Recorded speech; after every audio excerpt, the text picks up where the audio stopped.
नमस्कार, आप सभी का स्वागत है एनएस लाइफ न्यूज चैनल में। मैं राधा देवी ले चलती हूँ कुछ खास खबरों की ओर। झारखंड जनपद देवघर स्वास्थ्य मंत्री डॉक्टर इरफान अंसारी इन दिनों एक्शन मोड में दिख रहे हैं। आज देवघर सदर अस्पताल का औचक निरीक्षण करने के लिए इरफान अंसारी सदर अस्पताल पहुंचे और पूरे अस्पताल का निरीक्षण किया। स्वास्थ्य मंत्री इरफान अंसारी ने मीडिया से बातचीत करते हुए कहा कि सदर अस्पताल की सारी सुविधाओं से खुश हूं, इसके अलावा जो भी खामियां हैं उसे जल्द पूरी भी की जाएगी। वहीं इरफान अंसारी ने कहा कि देवघर में जल्द मेडिकल कॉलेज बनने जा रहा है, जिससे यहां पर आने वाले मरीजों के साथ साथ डॉक्टर के भी ज्यादा प्रतिनियुक्ति होगी, जिससे सभी मरीज का अच्छे से इलाज हो सकेगा। आगे उन्होंने कहा कि 108 एम्बुलेंस के लिए विशेष सुविधा ऐप लॉन्च की जाएगी, जिससे इमरजेंसी में मरीजों को आने जाने में किसी तरह का कोई दिक्कत का सामना न करना पड़े। वहीं हर सदर अस्पताल में 4 मोक्ष वाहन भी दिए जाएंगे, जिससे अगर किसी मरीज की मौत हो जाती है तो उन्हें पैसे के अभाव में दरबदर न भटकना पड़े, उन्हें घर तक ससम्मान पहुंचा जा सके। इसके लिए 15 करोड़ रुपए सैंक्शन भी किया जा चुके हैं और सभी सदर अस्पताल में कर मोक्ष वाहन दिए जाएंगे।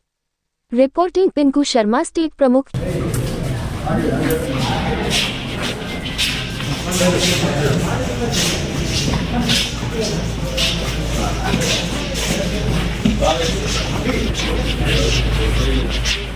चलो ना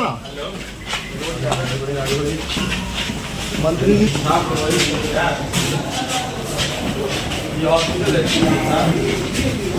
क्या करवा रहे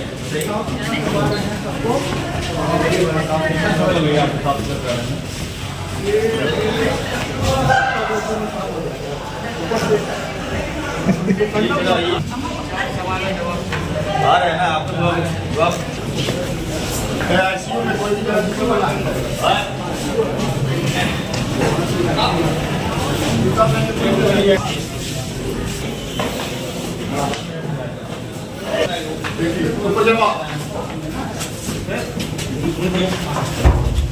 पूरा भीड़ रहती है।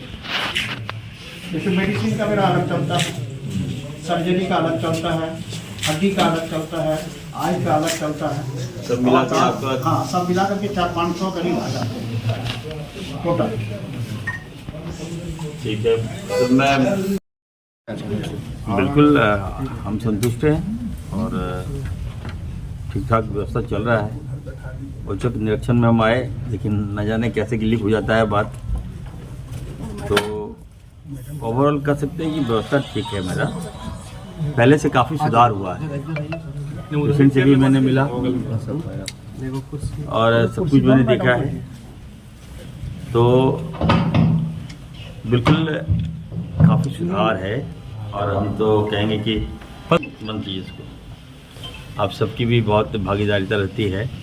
आप लोग समय समय पर हम सबको अवगत कराते हैं कि कहाँ खामियां हैं, तो उसको हम दूर करने के लिए तत्पर हैं। दूसरी बात है, अभी हम आए हैं इसलिए कि देखिए देवघर में मेडिकल कॉलेज को मैंने सैंक्शन किया, अगले कमिट में उसको मैं ले रहा हूँ। तो जब देखते हैं पेशेंट हैं हमारे, ये उनके लिए एक वरदान साबित होगा।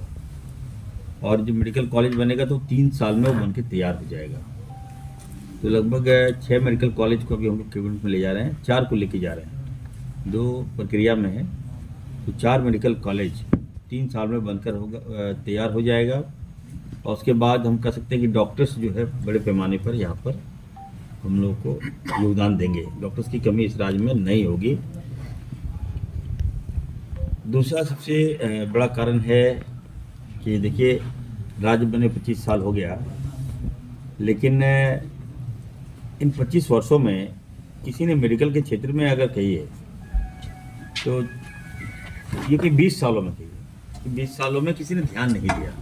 केवल इस विभाग को एक राजनीतिक अड्डा इन लोगों ने बना के रख दिया था, और जिसका परिणाम है कि यहाँ के लोगों को बहुत खामियाजा भुगतना पड़ा। किसी ने हेल्थ से प्यार नहीं किया 20 वर्षों में। हेल्थ के संसाधनों से प्यार किया 20 वर्ष होता है।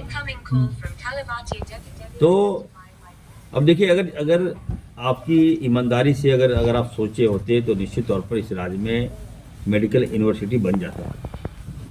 आज आप देखिए, बेसिक से हमारा जब कमजोर होगा, बेस नहीं होगा, हवाई फायरिंग आप करेंगे तो कहाँ तक आप जाएगा, धाराशायी हो ही जाएंगे। हेल्थ के प्रति अगर जरा भी गंभीरता ये लोग दिखाते तो निश्चित तौर पर अगर मेडिकल यूनिवर्सिटी नहीं है तो कॉलेज कैसे बन गया, फैकल्टी कैसे बन गया, अरे बताइए, हमारे मेडिकल जो डॉक्टर्स परीक्षा दे रहे हैं उसका जो सेशन है 2 साल लेट, 3 साल लेट। कोई वाइस चांसलर नहीं है यहाँ पर मेडिकल का अपना, किसी अन्य साहब जी रहे थे। तो हम लोग ये बातों को हमने मुख्यमंत्री जी को बताया और लोकप्रिय मुख्यमंत्री जी ने कहा कि यार बहुत बड़ी बात है, यहाँ पर अगर यूनिवर्सिटी नहीं है तो अब तक मेडिकल कॉलेज खोल के क्या फ़ायदा। तो मुख्यमंत्री जी ने तुरंत सैंक्शन दिया मुझे। और रांची के बरामबे में हमें लगता है बिल्डिंग पहले से बना हुआ है, वहाँ हम लोग भाड़े पे ले रहे हैं बिल्डिंग को, और 6 महीने के अंदर इस राज्य को मेडिकल यूनिवर्सिटी मिल जाएगा। आप लोग समझ नहीं सकते हैं कि कितना बड़ा देन है हमारे लोकप्रिय मुख्यमंत्री जी का, और मरीजों के लिए बहुत बड़ा देन है। डॉक्टर्स आएंगे, फिर उसके हमारे नर्सेज का वहाँ पे हम लोग डिग्री देंगे, समय पर देंगे। तो तरह तरह के डिपार्टमेंट में, हर डिपार्टमेंट में तरह की बहालियाँ भी होगी। 108 को लेकर लगातार खामियां आप लोग दिखा रहे थे। ये सरकारी व्यवस्था है, तो जब सरकारी व्यवस्था में तो खामियां नजर आएगा ही आएगा। और उसको लेकर अब हम लोगों ने इसको, अब जिस तरह से ओला उबेर होता है ना, उसी तरह से हम लोग अब 108 को कर दिए। एकदम फ़ोन कीजिए, कोई भी व्यक्ति फ़ोन कर सकता है, आपके पास एम्बुलेंस हाजिर हो जाएगी। सर तो कुछ लोगों ने स्वास्थ्य का मजाक भी उड़ाया। अभी चाईबासा में न जाने क्यों एक बार थैलेसीमिया का कांड करवाया इन लोगों ने जानबूझकर। दूसरा अभी बताया कि 4 साल का बच्चा झोला में ले गया। तो कहीं ना कहीं डॉक्टर्स का मनोबल संसार करता है ये लोग। हजारीबाग में एक वीडियो इन लोगों ने वायरल किया, हमारे नेता प्रतिपक्ष ने वीडियो वायरल किया है। अब आप बताइए कि लाइट है, लाइट चला गया मान लीजिए। वंस अगर मैं एक डॉक्टर हूँ और मैं किसी पेशेंट का ऑपरेशन कर रहा हूँ, मैं तमाम लोगों से पूछना चाहता हूँ, यहाँ डॉक्टर्स भी हैं, यहाँ सारे आप तमाम हमारे मीडिया जो जानकार मीडिया भी हैं, अगर मैं किसी मरीज का इलाज कर रहा हूँ, आधा मैं ऑपरेशन मान लीजिए ऑपरेशन कर रहा हूँ, आधा ऑपरेशन में किया, इस बीच लाइट चला गया, तो ऐसे में क्या मेरी जवाबदेही बनती है कि मैं उसको वीडियो बनाऊं? क्या मैं उस मरीज को छोड़ के भाग जाऊं? आप बताइए। ऐसे में वैकल्पिक व्यवस्था क्या है? ठीक है, लाइट नहीं है, टेक्निकल बात है, खराब हो सकता है लाइट। तो ऐसे में अगर मोबाइल लाइट से या टॉर्च की लाइट से अगर हम जान बचा दिए उस मरीज का, तो इससे बड़ा बात और क्या हो सकती है बताइए। और पूछिए, और उस महिला से पूछिए जिसकी जान बच गई, उस डॉक्टर को तो अवार्ड मिलना चाहिए, रिवार्ड मिलना चाहिए। पर हम लोग क्या दिखा रहे हैं कि क्या व्यवस्था है, टॉर्च से इलाज कर रहे हैं। अरे भाई, लाइन अगर चली गई आप, मैं क्या करूँगा? जनरेटर अगर खराब हो गया तो इसमें विभाग की क्या गलती है? ये मैकेनिकल चीज़ है, कभी भी खराब हो सकता है। इस तरह से ये लोग बदनाम करने का प्रयास करता है। लेकिन चलिए, मैं उसमें जाना नहीं चाहता।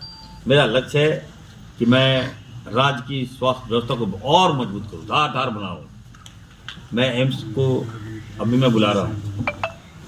एम्स जो है वो सही ढंग से, हमको लगता नहीं कि एम्स के नाम पे ये लोग खाना पूर्ति कर रहा है।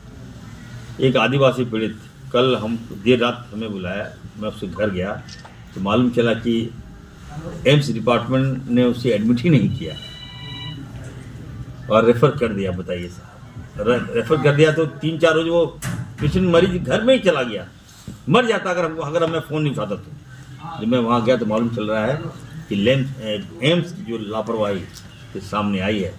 मैं एम्स को बुलाऊंगा, अगली बार जब मैं आऊँगा, एम्स जो है अपने रवैये में सुधार करे। वो एम्स को राजनीतिक अड्डा मत बनाए हैं, मैं देख रहा हूँ।